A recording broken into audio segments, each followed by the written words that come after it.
America to know right now that we will not be intimidated.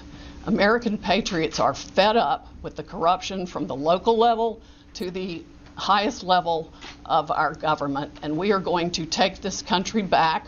We are not going to be intimidated. We are not going to back down.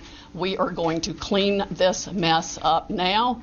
President Trump won by a landslide. We are going to prove it, and we are going to reclaim the United States of America for the people who vote for freedom. Let's come in the back door at that time. Notably, the Dominion executives are nowhere to be found now. They are moving their offices overnight to different places. Their office in Toronto was shared with one of the Soros entities. One of the leaders of the Dominion project overall is Lord Malloch Brown, Mr. Soros' number 2 person in the UK, and part of his organization. There are ties of the Dominion leadership to the Clinton Foundation and to other known politicians in this country. Just to give you a brief description of how this worked, I'm going to quote from a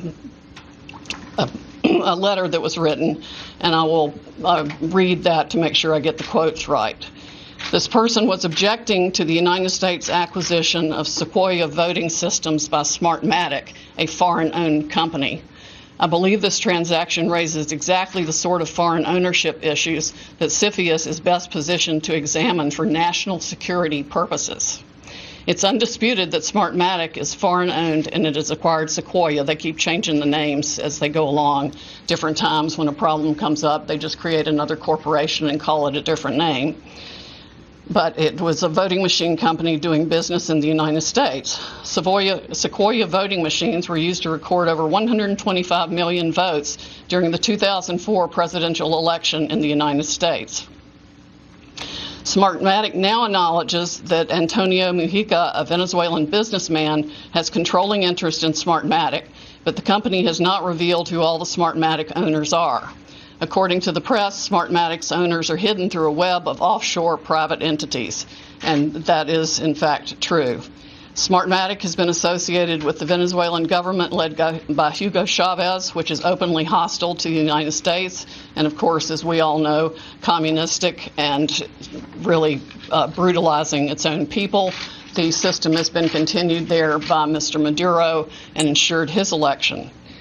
Smartmatic's possible connection to the Venezuelan government poses a potential. So that was an absolutely unhinged moment from a pretty crazy press conference already by Trump's legal team, his supposed all-star legal team of Jenna, Ellis, of Sidney Powell, and of Rudy Giuliani. And I just brought you a video a few minutes ago of Rudy quoting my cousin Vinny and sweating, his hair dye leaking down his face.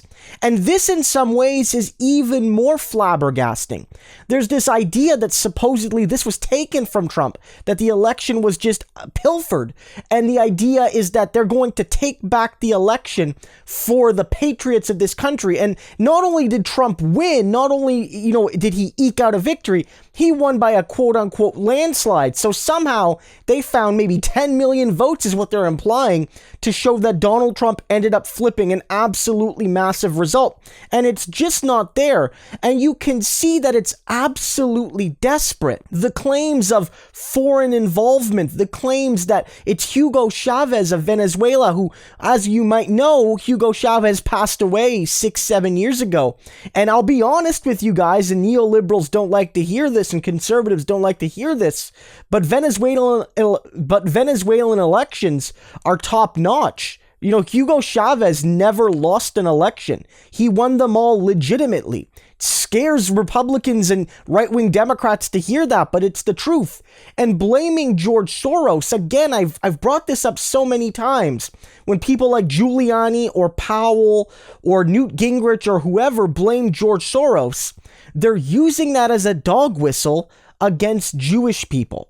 That it's an international conspiracy, whether it's by the left or it's by Jewish people, to steal America from patriotic Christian white Americans.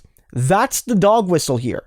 So keep in mind that this is crazy. And Sidney Powell, she almost looks like or almost sounds like she's about to start crying there. Like literally, in one of the clips I showed you, her voice is trembling on the verge of tears. Certainly doesn't sound like the lady last week who proclaimed she was going to quote unquote release the Kraken. And again, this is not likely going to work. Rudy is literally and figuratively melting down on camera as this is happening, and he was doing that before.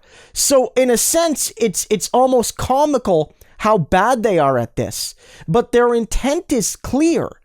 Their intent is 100% clear. They want to take this mandate away from Joe Biden, which was given to him by record amounts of Americans in the popular vote and by an electoral college victory identical in size to Donald Trump's. They want to take that away and supposedly give it back to the Patriots after it was taken from them by the left, by socialists, by Hugo Chavez, and by people like George Soros, who come from a particular background that in a lot of right-wing circles is known for being the puppet master behind the scene. It's absolute ugliness. Laugh at them, yes, but never forget that in this really tumultuous moment for American democracy, they felt it appropriate to basically, as they're leaving the White House, torch everything and basically ruin democracy, poison it for a generation. Never let them live it down.